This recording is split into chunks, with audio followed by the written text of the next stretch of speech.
گرامی داشت نام نیکی بابا جان غفورов مکتب بزرگی تربیت خودآگاهی و خودشناسی تاریخی و افتخار ملی میباشد. بنابراین ما را ضرور است که خاطره این فرزند فرزانه ملت را پاس داریم. شاه اثر تاجیکان و دیگر آثار بی‌گزند او را پیوسته آموزیم و از کار و فعالیت فداکارانه‌اش سبق بگیریم.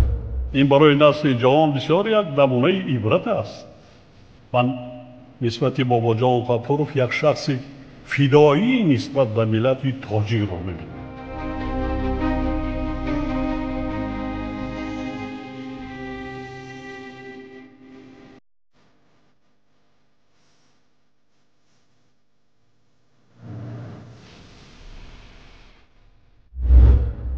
درود شنونده های گرامی، به توجه شما گفتار ادبی از سلسله خوانش بدیعی از روی کتاب تاجیکان اکادمیک بابا جان غفورov، نشر مختصری علمی عاموی، راوی هنرپیشه خلقی تاجیکستان قربان صابر.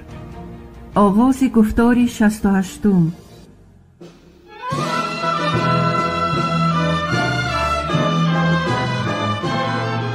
بابا جان غفورov، تاجیکان. تاریخی قدیمترین، قدیم، عصر میانه و دوره نو. شرح و توضیح مختصری علمی و عاموی. 4. مدنیت مادی و معنوی، بناکاری و معماری.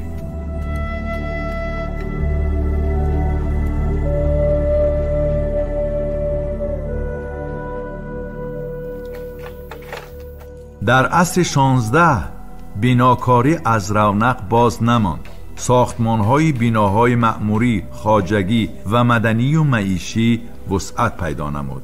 در هنر معماری نیمه اول عصر 16 عنعنه‌های عصر 15 ادامه داشت، اما برای معماری تمامی دوره عصر 16 به اندازه بزرگ ساختن بناها خاص نبود. اندازه بناها و شکل آنها در قیاس با آثار معماری که در عصر 15 بنا می‌یافتند خرد بودند. استفاده خیشت‌های کاشینی شده، سفالپاره‌های سیردار و سفالپاره‌های سوخته شده سرخ و زرد رنگ در ساختمان گوناگون رنگی آرایشی بناها را به وجود آوردند. داخل بناها با نقش و نگار آرایش یافته، قسمت پایانی دیوارها با لوحه‌های گچین و مرمرین روپوش کرده می‌شد. درهای بناها کنده‌کاری می‌گردید. تیره‌های بناهای این دور با پنجره‌های گچی که آرایش گوناگون داشتند پوشیده می‌شدند. مهمترین خصوصیات هنری معماری عصر 16 بیشتر در عمارت‌های بخارا تجسم یافتند، زیرا بخارا پایتخت دولت بود. از این رو بیشتر آباد گشت و در این عصر بناکاری در این شهر مرکزانیده شد. در بخارا دیوار نوی شهر بنا یافت. نمونه هنری زیبای معماری عصر 16 در این شهر مسجد کلان، مدرسه میر عرب، مسجد بلند، مسجد خواجه زین‌الدین، پوش مدرسه، مدرسه مادری خان، مدرسه عبدالله خان، مجمعه بهاءالدین نقشبند، مجمعه لب هاوس، خانقاه فیض‌آباد، طاق صرافان، طاق تلپک فروشان و طاق زرگران می باشد. در شهرهای سمرقند، بلخ، کرمینه، تاشکند، خوجند، حصار، اوراتپه و دیگر منطقه ها نیز آثار معماری به مثل بازارها، حمامها، تجارتخانه ها، مدرسه ها، مسجدها و قصرهای با حشمت ساخته شدند. برای رواج سودای خارجی در راههای کاروانگرد، پولها، سردابه ها، کاروانسرای ها بنا یافتند. در اوراتپه مدرسه عبداللطیف سلطان، کوک گنبز، مقبره بابا تقا و سری مزار نمونه آثار معماری این دور می باشند. حصار در عصر 15-16 به اوج رونق خود رسیده بود. در این دوره حدود آن وسیع بوده جنوب تاجیکستان و ازبکستان امروزه، ولایت‌های شمالی افغانستان، بلخ، شیبرغان، هندوز و بدخشان را در بر می‌گرفت. بناهای قلعه حصار مثل مدرسه کهنه مزار محمود اعظم نمونه هنری بلند معماری حصار آن وقته می باشد. شهرها از حساب ساختن بناهای گوناگون آباد می شدند. در چهارراه‌های بعضی خیابانها بنای چارسو ساخته با طول خیابان طاقها و کاروانسرایها بنا یافته بودند. در بیرون شهر چهارباغ‌های پر از میوه و انگور و درختان سرسبز بنیاد می شدند. در چهارباغ‌های بزرگ قصر و دیوانها ساخته این بناهای زیبا را جویهای آبی روان و فواره‌ها زیب می دادند. در ساحه کنده‌کاری روی سنگ و چوب کامیابی‌های استادان عصر 16 نظررس بود.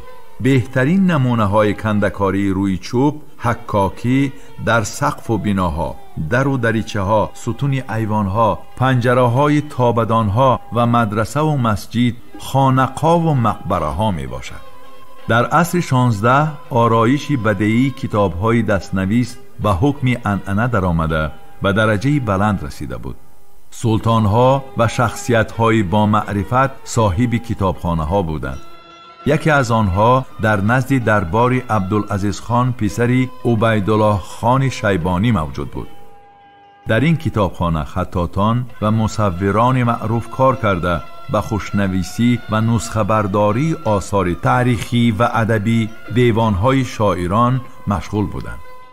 مصوران کتاب‌های خطاطی شده را با مینیاتورهای گوناگون آرایش می‌دادند. یکی از استادان خط در این کتابخانه میرعلی هیروی بود که برای تکامل خط نستعلیق کوشش زیادی به خرج داد.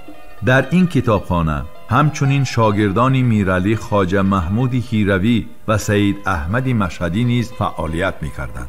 موافق اخبار سرچشمه‌ها مدیر این کتابخانه مصور معروف و خطاط مشهور سلطان میرک بود. کتابخانه نزد دربار حاکم سمرقند را چند مدت شاعر عبدالرحمن مشفقی راهبری میکرد. در عصر 16 مصوران ماوراء نهر در ایجادیات خود عنعنه‌های نقاش معروف کمال الدین بهزاد را ادامه دادند. موضوع مینیاتورها این مکتب هنری اساساً به توصیف طبیعت، شکار، مجلس ضیافت، مسابقه های پهلوان ها، این چنین به موضوع تربیتی از مثلها و داستان ها بخشیده شده بود. شاهنامه فردوسی، داستان های نظام گنجوی و عبدالرحمن جامی با مینیاتور آرایش یافتند. در عصر 16 مصوران ماوراء نهر بیشتر آثار تاریخی را با مینیاتورهای خود آرایش می‌دادند، زیرا حاکمان بر رساله‌های تاریخی دایر به حدودشان و اولادشان توجهی بیشتر داشتند. از جمله اثرهای فتحنامه، تاریخ ابوالخیرخانی، تاریخ گزیده با مینیاتورها آرایش یافتند.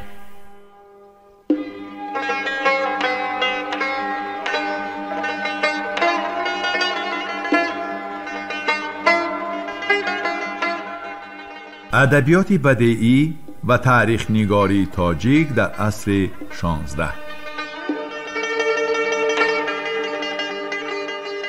وضعیت سیاسی که از اول عصر 16 در ماوراء نهر و خراسان به وجود آمد به حیات ادبی و علمی ضربه سخت رسانید. حاکمان اول خاندان شیبانی در ماوراء نهر از فرهنگ، ادبیات و علم فرسخ‌ها دور و چون همه صحرانشینان بی معرفت بودند و هیچ توجه به تمدن نداشته، فکری هم درباره به دربار جلب کردن شاعران و عالمان را نمی کردند.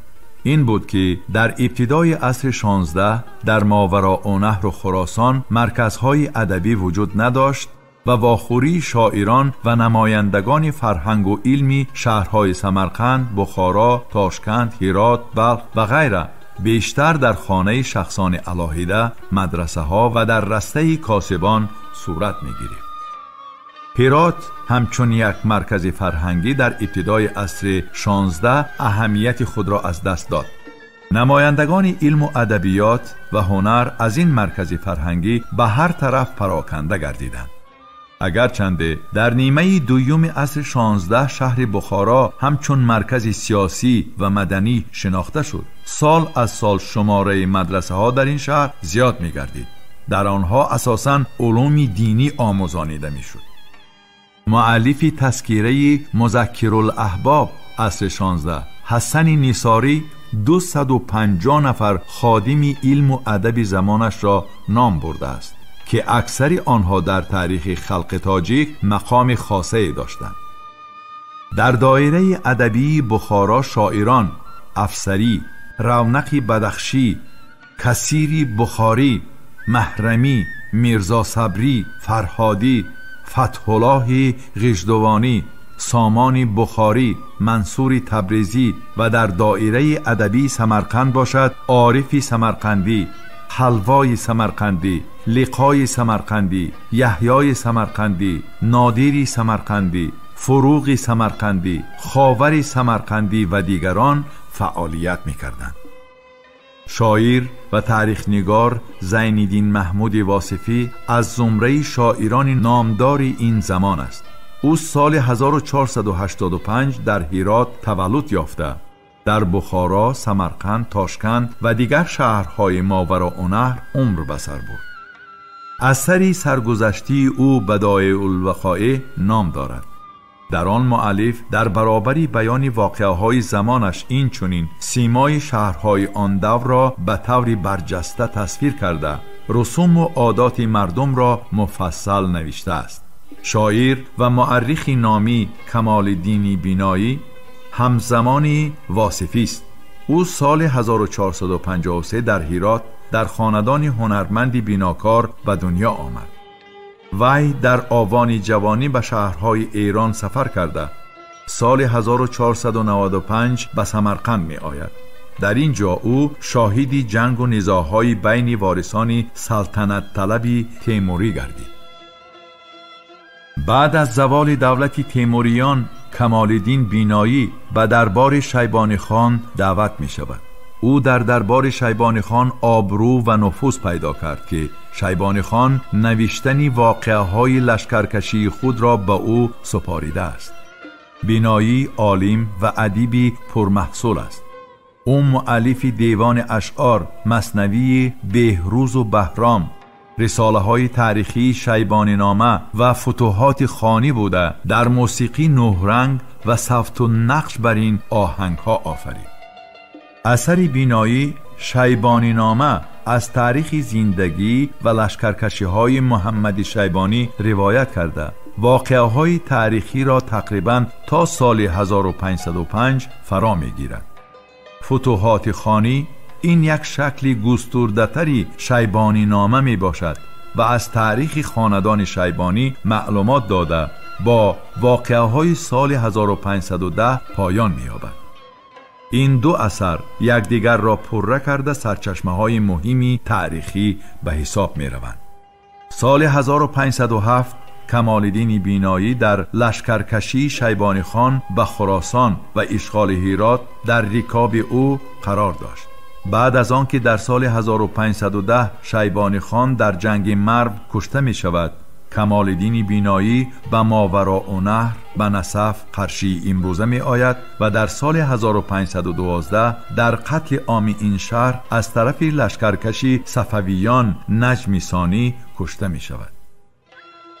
بدرالدین هلالی شاعر معروف غزلسرای نیمه اول عصر 16 بوده. در سالهای 70 عصر 15 در استرآباد به دنیا آمده است. سال 1491 به هرات آمده و دانش اندوزی مشغول می شود. هلالی در هیچ دربار کار نکرد و برای هیچ کدام از حاکمان مدحیه ننوشت. هلالی پیش از همه با دیوان غزلیاتش معروفی خاص و عام گردیده. با قلم او این چنین سه داستان لیلی و مجنون، صفات العاشقین و شاه و درویش نیز تعلق دارد. بدرالدین هلالی شاهدی مبارزه های شدیدی صفویان و شیبانیان برای خراسان گشته بود. او هجویه در 4 مصرع درباره عبیدالله خان شیبانی نوشت که آن چنین است: تا کی عبید از پی تالان باشی، تاراجگری ملکی خراسان باشی، غارت کنی و مال مسلمان ببری، کافر باشم گر تو مسلمان باشی.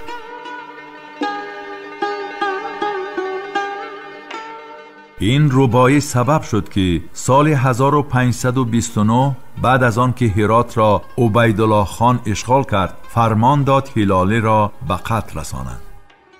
شاعری دیگر این عصر مولانا عبدالرحمن مشفقی می باشد. او سال 1525 در بخارا به دنیا آمده، سال 1588 در همین جا وفات کرده است. مشفقی در دوره تحصیل مدرسه به شعرگویی پرداخته و علمهای اساسی زمانش را از خود نمود. مشفقی به دربار عبدالله خان دو دعوت می شود و به درجه ملک الشعرا می رسد. او بسیار قصیده های مدحی نوشته است که قسمی از آنها برای آموختن تاریخ ماوراءالنهر در عصر 16 همچون سرچشمه تاریخی خدمت می کند. در عصر 16 تاریخ نگاری هم در بین علمهای زمان موقع خاص را اشغال می کرد. یکی از مورخان برجسته این عصر خاندمیر بود. سال 1475 او در هرات تولد شده، سال 1535 در دهلی وفات کرده است. خاندمیر اثرش حبیب السیر را سالهای 1521 1524 نوشته. در آن واقعه های تاریخی عمومی و ترجمه حال آدمان مشهور را بیان کرده، شرح حادثه ها را تا سال 1510 رسانیده است. دیگر از تاریخ نگاران معروف ابتدای عصر 16 فضل الله ابن روزبهانی خونجی می باشد که از تعقیب اسماعیل صفوی از اصفهان به بخارا و دربار شیبانی خان پناه برد. او اثری را با نام مهمان نامه بخارا در سال 1509 نوشت. در این رساله تاریخی مؤلف حیات سیاسی، اقتصادی و اجتماعی و فرهنگی ماوراءالنهر و خراسان ابتدای عصر 16 را انعکاس کرده است. یکی از شاعران و مورخان برجسته این دور حافظ تنیش بود. او سال 1549 در بخارا تولد شده، سال 1635 در همین شهر وفات می کند. میراث علمی و ادبی حافظ تنیش را اثری تاریخی او شرفنامه شاهی که با نام عبدالله نامه نیز معروف است، 2 دیوان غزلیات، قصاید و مثنوی تشکیل می دهند.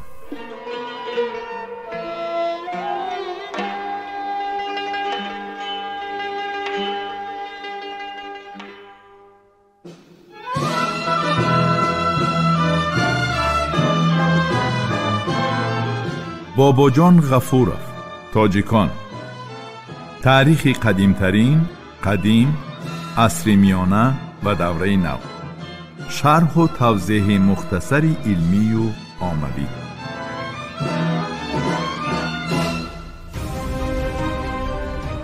شنونده های گرامی، شما گفتار ادبی را از سلسله خوانش بدیعی از روی کتاب تاجیکان اکادمیک باباجان غفورов، نشر مختصری علمی عاموی را در قرائت هنرپیشه خلقی تاجیکستان قربان صابر شنیدید. محرر سیدزاده عابدجان، کارگردان عبدالمنان رحمان. این گفتار سال 2024 ثبت شده است. انجام گفتار 68. آموزش کتاب تاجیکان جوانان ما را هشدار می دهد که نیاگان فرزانه ما در مسیر تاریخ چی جایگاهی مقدس داشتند. کتاب تاجیکان احساس خودشناسی ملی و زیرکی سیاسی را در دل و ذهن جوانان ما تحکیم می بخشد.